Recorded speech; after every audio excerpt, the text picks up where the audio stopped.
Chilli powder అన్ని రకాల వంటలకు పచ్చళ్లకు సరైన chilli powder. No colour no chemicals.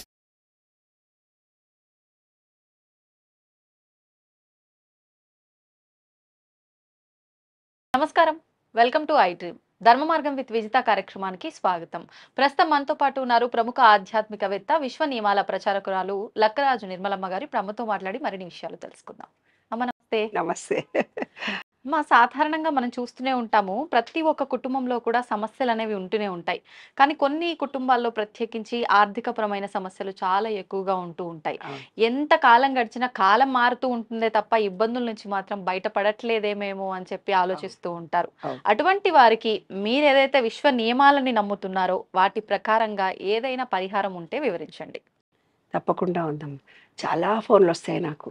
చాలా ఇబ్బందుల్లో ఉన్నాము, అసలు డబ్బు కావాలి, మేము అప్పు చేసాము, ఒక 5,000 రూపాయలు ఇమ్మీడియట్గా పే చేయాల్సి ఉంది, 10 లక్షలు పే చేయాల్సి ఉంది, ఏం చేయాలో మాకు అర్థం కావట్లేదు.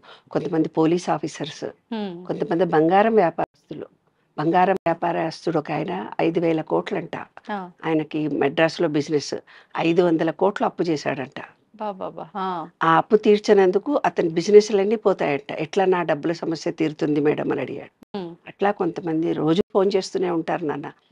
అయితే ఒక ఆయన పోలీస్ ఆఫీసర్ అట. వాడు ఆఫీసర్ అయితే వాడు వెళ్ళాం కోర్టులో కేసు వేసేసి అతను ఉద్యోగం పీకిచ్చేసిందట. ఉద్యోగం పీకిచ్చేసింది. అతనికి ఇప్పుడు ఉద్యోగం లేదు. అతను ఏదో చిన్న సెక్యూరిటీ గార్డ్కి ఎక్కడో పనిచేస్తున్నాడట. ఆ పని చేస్తుంటే అక్కడ ఏం గొడవ జరిగింది, ఎవరికో సెక్యూరిటీ ఆఫీసులో ఉండి జీతం తీసుకునే దాంట్లో వాళ్ళ అక్క వాళ్ళ ఫ్యామిలీకి ఏదో హెల్ప్ చేయాల్సి వచ్చి అక్క వాళ్ళ ఫ్యామిలీలో తల దూరిస్తే వాళ్ళ ఫ్యామిలీకి ఈయన ఏదో డబ్బు పే చేయాల్సి వచ్చి మొత్తం పే చేశాడట. ఇప్పుడు ఒక్క రూపాయి కూడా లేదమ్మా నాకు, ఎవరో ఒకళ్ళు వస్తున్నారు నా దగ్గరికి, నా ఉద్యోగం నాకు వస్తుందా, ఆర్థికంగా నేను నిలదొక్కుంటానా. ఒక్కొక్కళ్ళు అయితే వచ్చి ఏడ్చేస్తుంటారు తెలుసు, నేను చచ్చిపోతున్నాను మేడం, మీరు ఏదైనా సహాయం చెప్పాలి. రాత్రి పగలు ఇవే ఫోన్లు వస్తుంటాయి. నిజంగా ఆర్థిక సమస్య అనేది పెద్ద సమస్య. అవునమ్మా. అందం అనే దాని గురించి కొంతమంది బాధపడుతుంటారు, అదొక సమస్య. నేను రిసీవ్ చేసుకున్న ఫోన్ కాల్స్లో ఆర్థికమైన సమస్య ఒకటి నాన్న.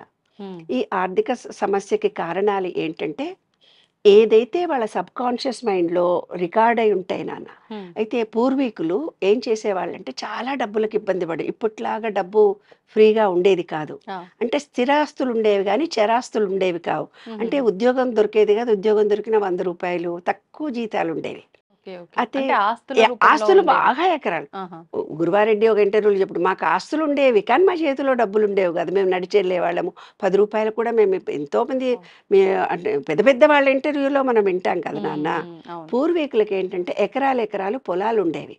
ఆ పొలాల పంట నుంచి వస్తే ఆ పంట నుంచి వచ్చిన డబ్బునే పంటనే మార్చుకోవాల్సిందే కానీ డబ్బు క్యాష్ రూపంలో ఉండేది కాదు.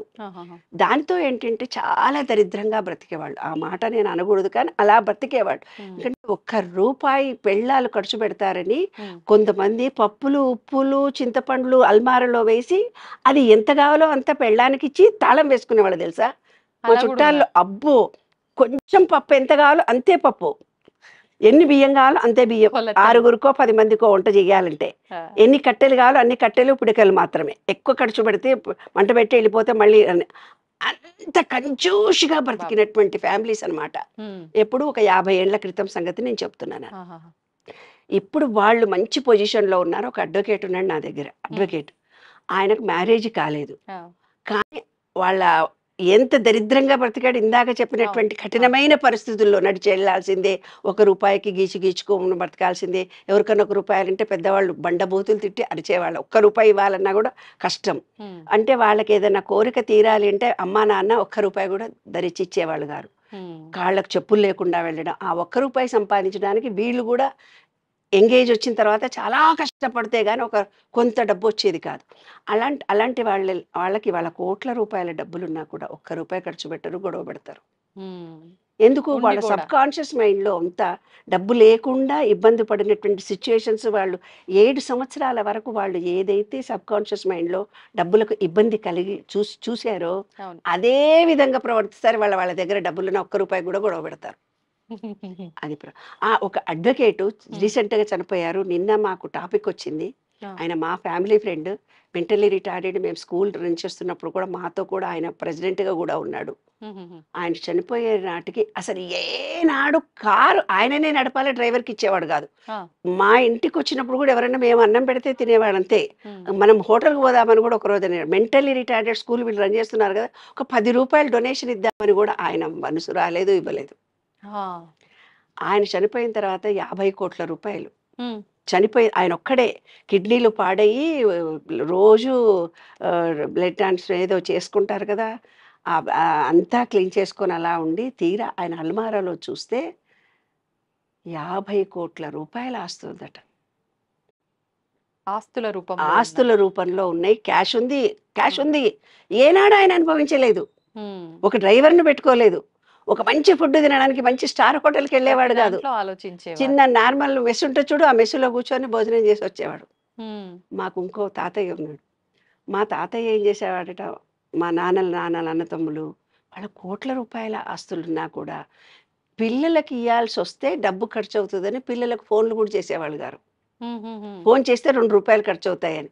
అంటే ఇలాంటి వాళ్ళందరినీ ఏమంటారంటే వాళ్ళు ఆస్తులకి కాపలాదారులు అనుభవించలేరు. ఈనాటి కాలమాన పరిస్థితుల్లో పిల్లలు 1,00,000 రూపాయలు సంపాదించిన 50,000 మంచి డ్రెస్ వేసుకుంటున్నారు.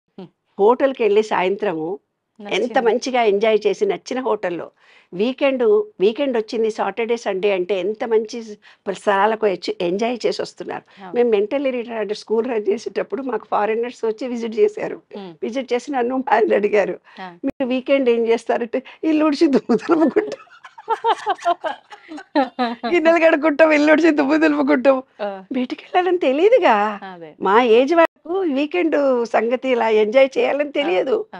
కాబట్టి ఆర్థికమైన సమస్య అనేది వాళ్ళు 7 సంవత్సరాల వరకు ఎవరైతే వాళ్ళ సబ్కాన్షియస్ మైండ్లో ఎలాంటి పరిస్థితిని వాళ్ళు ఎదుర్కొన్నారో అలాంటి జీవితమే వాళ్ళ లైఫ్ అంతా వాళ్ళు బిహేవ్ చేస్తారు. అలాగే చేసుకోలేరంటారమ్మా. వాళ్ళ సబ్కాన్షియస్ మైండ్ డెవలప్ అయిపోతుంది నాన్న. అది ఫీలింగ్తో సహా ఇస్తారు. చిన్న వయసులో 1 రూపాయికి వాళ్ళ అమ్మా నాన్న కష్టపడడం చూశారు. 1 రూపాయి వీడికి లేదు. వాడికి ఏదో నచ్చిన బొమ్మ కూడా కొనివ్వడానికి అమ్మా నాన్న కొట్లాడుకున్నారు, తిట్టుకున్నారు. ఆస్తుల గురించి అన్నదమ్ములు అక్క చెల్లెళ్ళు కొట్టుకున్నారు. ఒకళ్ళ మీద ఒకళ్ళు కేసులు వేసుకున్నారు, ఒకళ్ళనొకళ్ళు తిట్టుకున్నారు. ఒకళ్ళనొకళ్ళని భార్యాభర్తలు కానీ అన్నదమ్ములు కానీ అక్క చెల్లెలు కానీ కుటుంబంలో అన్న తర్వాత వ్యవహారాలు ఎన్నో ఉంటాయి నాన్న. కొన్ని చెప్పుకునే ఉంటాయి, కొన్ని చెప్పుకొని ఉంటాయి. కొందరు చెప్తారు, కొందరు చెప్పరు. కానీ ప్రతి కుటుంబంలో ఆర్థికమైన ఇబ్బందులు అనేవి సర్వసాధారణంగా ఉంటాయి. ప్రాథమిక సమస్య అది.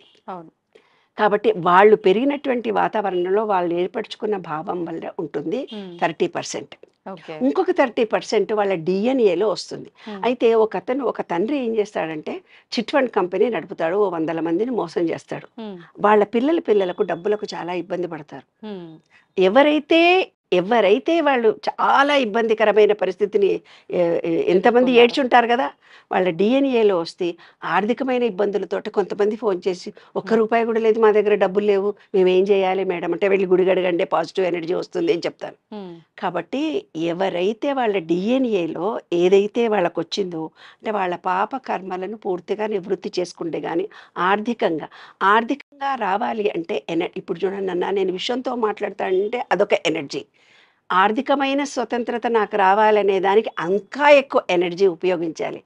బంగారం కావాలంటే ఇంకా ఎక్కువ ఎనర్జీని నేను గెయిన్ చేయాలి. అంటే నేను ఇస్తేనే నాకు వస్తుంది, లేకపోతే మళ్ళీ రాదనమాట. అది విశ్వ రహస్యం. కాబట్టి ఇప్పుడు ఆర్థికమైన ఇబ్బందులు ఉన్న వాళ్ళందరూ కూడా ఫిజికల్ వర్క్ అన్నా చెయ్యాలి. అయితే ఫిజికల్ వర్క్ అన్నా చెయ్యాలి, ఆర్థికమైన సహాయం అన్నా వాళ్ళు చేసి ఉండాలి, లేదంటే మాట సహాయం అన్నా చెయ్యాలి. ఏదైతే ఎనర్జీ అంటే చెట్లన్నా నాటి చెట్లకు నీళ్ళన్నా పోయాలి, అది ఎనర్జీ వస్తుంది. గుడన్నా కడగాలి, ఎనర్జీ వస్తుంది. ఆ విశ్వానికి మీరు ఏదో ఒకటి ప్రేమ లేదు, వాళ్ళకున్న ఇల్లు, వాళ్ళకున్న ఆరోగ్యం, దానికి కృతజ్ఞత చెప్పాలి. ఎప్పుడైతే కృతజ్ఞతాభావం కలిగి వాళ్ళకున్న పరిస్థితుల్లో వాళ్ళు ఎప్పుడైతే థ్యాంకింగ్ చెప్పుకుంటారు అప్పుడు ఆర్థిక పరిస్థితి నుంచి బయటపడతారన్నది ఇది సీక్రెట్.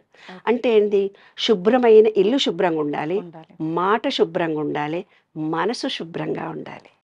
ఈ 3 ఉంటే ఈ విశ్వం మీ దగ్గరకు వచ్చేస్తుంది, మీరు అనుకున్న కోరికలు నెరవేరుతుంది, మీకు ఆర్థికమైన సమస్యల నుంచి బయటపడతారు. ధన్యవాదాలమ్మా. శాంతంగా ప్రేమతో ఉండాలి, కృతజ్ఞతతో ఉండాలి.